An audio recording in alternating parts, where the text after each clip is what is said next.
Hello everybody and welcome to another video. It is currently 3:30 in the morning and I'm very tired, so I apologize if you can't really understand any of what I'm saying currently. So welcome to today's video where I'm doing a fancy challenge that I call the I bought a lot of crap at a clearance sale at Michael's and I'm going to try and use it in a cohesive painting. Yeah. So I thought I would try a new video format today and go through my supplies as I went. I made sure to hold them up in front of the camera as I was going so that you could see what I was using. So we're starting off on a 8x10 canvas panel from Royal & Langlickel that I got at Walmart. I'm sketching. I decided to sketch in this orange Pen & Gear pen. I think that it's a .07 fine liner, but it was water based, so I thought it would be perfect to sketch with underneath all of these very yellow and orange tone things. So I sketched with that. That was fun. It was quite a process. As you can tell, I'm sketching a character of mine. Her name is Zaria Grace. She is, I think, on the 3rd page of my sketchbook. One day I was sitting down and I decided, you know what? I want to draw a black girl with a giant afro wearing a yellow sweater and sipping tea. And so that's what I did, and that girl's name is Zaria. So after I finished my sketch, the next thing that I think I did, I'm trying to go off of memory here, was get some cadmium orange hue soft body acrylic paint from Liquitex Professional. There are 59 milliliters in each of these bottles, and I have 2 of them. Both of them I got for 99 cents, which is, it's quite a deal. Like, whoa, extra. So, So I painted in the sun behind her. There's like this weird sun shape going on. There are a lot of things that I did in the process of this painting that I think could have been done better, and I think I might redo this piece but using the full range of my supplies. But anyways, so after that I went in with the watercolor that I have today, which is from Winsor & Newton. It's Artist Watercolor Series 1AA in Naples Yellow. That's actually a really pretty color, and when it mixed with that water-based pen that I sketched with, it got very, very vibrant. It was beautiful.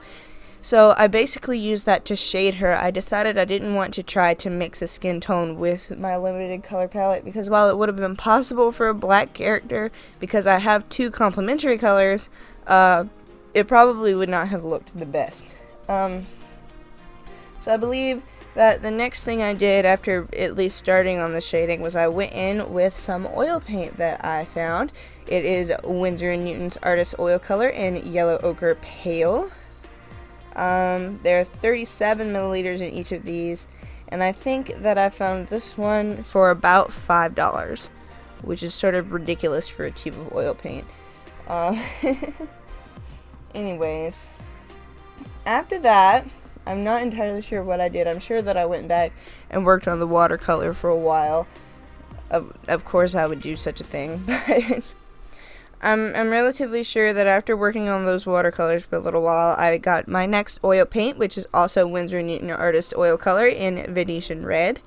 I decided that I was going to use that for some weird splotchy details on top of that yellow ochre, because I'm going to be honest, it looks kind of terrible when starkly contrasted with that just bright ass orange. I mean, you cannot disagree with me. It looks absolutely horrible.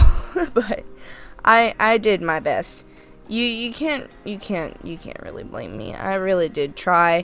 And after I did that, I went back with a new oil color, also Winsor & Newton. We have a theme here in dioxazine purple, or violet dioxazine, however you want to pronounce it.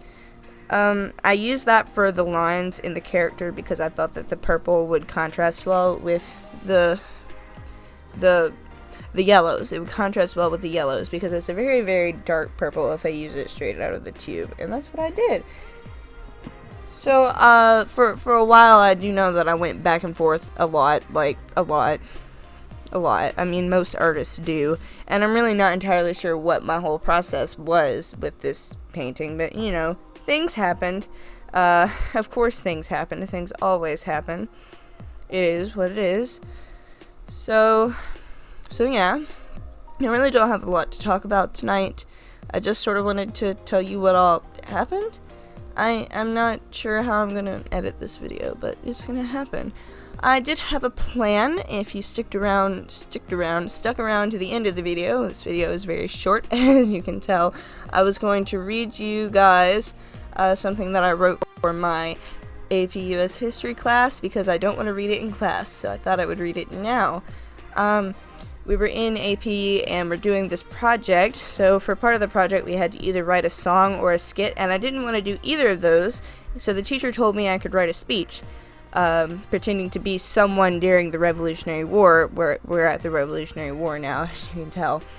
So, of course, I decided to take some liberties, so I have written a very short, sort of like diary entry or some sort of thing like that, from the perspective of a woman during the Revolution, because I have literally just now learned. I mean, I am obviously not as much of a history nerd as I thought, because I didn't know this until now, but apparently during the Revolution a lot of women helped out, which I did know, but what I didn't actually think of is the fact that them doing that and actually helping out and figuring out that, yeah, we're not as helpless as we thought we were, was very empowering, and it led them to wanting more rights, if that makes sense.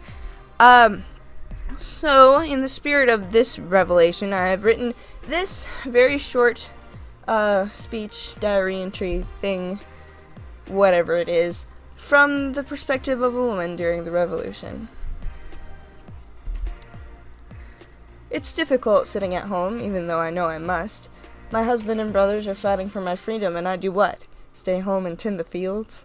I know it's necessary, but it feels wrong, especially as I watch my sisters leave for battle themselves. Some dress as men. It seems like espionage, but the thought is tempting. At least I'd be more helpful. But no, I'm here, tending to the fields, making sure there's something for my man to come home to. Perhaps there'll be something more for my sisters and me after the war. I hope so. It's a lonely life, the life of a woman. There is much to do and little way to get it done without a man. I love my husband dearly, but it would be amazing to do what he does for me. I feel that us women are far more powerful than we're given credit for. Look at my sisters. Fighting for their lives and their freedom and the freedom of everyone else. Fighting alongside the men in secret. We are definitely stronger than they take us for. Yeah, so that was that. That was really corny. Like I said, it's 3:30 and I'm tired, and that's all I got. I have to go write an essay now, read a chapter of a history book. 8 minutes seems good enough. So it was a pleasure to have you guys here on my channel. If you would like to leave a like and subscribe and comment about whatever the hell you want, I don't care. That would be fantastic. Let's do that. That sounds like a wonderful, beautiful plan. If you would like to not do that, and then leave a dislike and comment about why you would not like to do that, because I don't understand. Well, I just want to be friends, man. Come on, there's cake. This is a whole pity party. We have cake at the pity party. You know, it is what it is. Thank you guys for watching. It was a pleasure having you on my channel. If you made it this far, remember, like and subscribe. You're great. Words. Yeah. Goodbye.